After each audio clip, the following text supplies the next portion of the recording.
Hebrews 12. Therefore, let's also, seeing we are surrounded by so great a cloud of witnesses, lay aside every weight, and the sin which so easily entangles us, and let's run with perseverance the race that is set before us, looking to Jesus, the author and perfecter of faith, who for the joy that was set before him endured the cross, despising its shame, and has sat down at the right hand of the throne of God. For consider him who has endured such contradiction of sinners against himself, that you don't grow weary, fainting in your souls. You have not yet resisted to blood, striving against sin. You have forgotten the exhortation, which reasons with you as with children. My son, don't take lightly the chastening of the Lord, nor faint when you are reproved by him.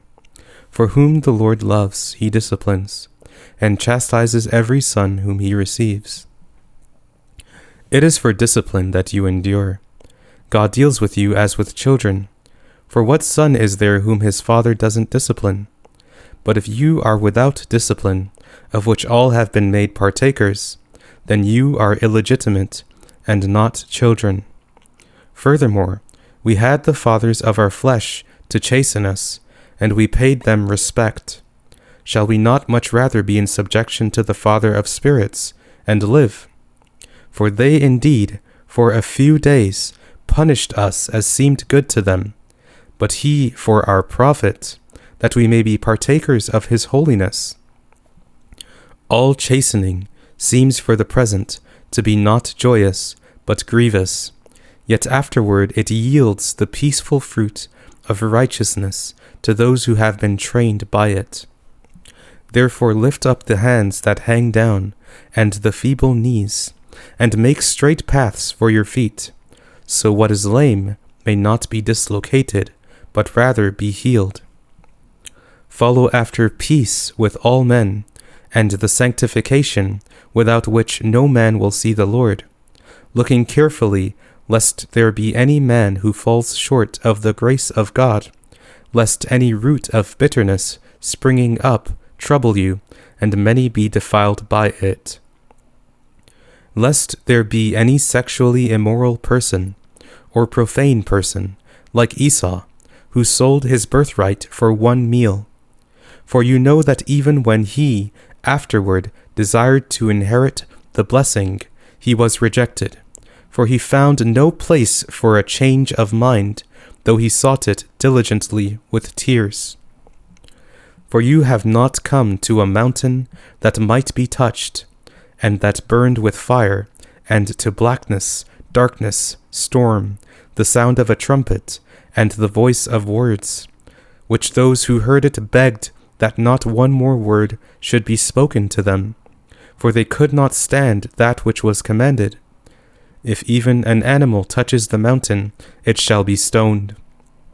So fearful was the appearance that Moses said, I am terrified and trembling. But you have come to Mount Zion, and to the city of the living God, the heavenly Jerusalem, and to innumerable multitudes of angels, to the festal gathering and assembly of the firstborn, who are enrolled in heaven, to God the judge of all, to the spirits of just men made perfect, to Jesus, the mediator of a new covenant, and to the blood of sprinkling that speaks better than that of Abel.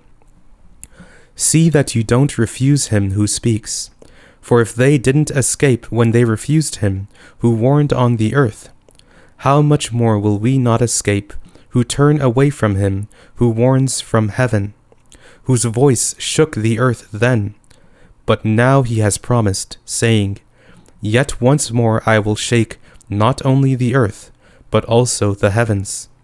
This phrase, yet once more, signifies the removing of those things that are shaken, as of things that have been made, that those things which are not shaken may remain.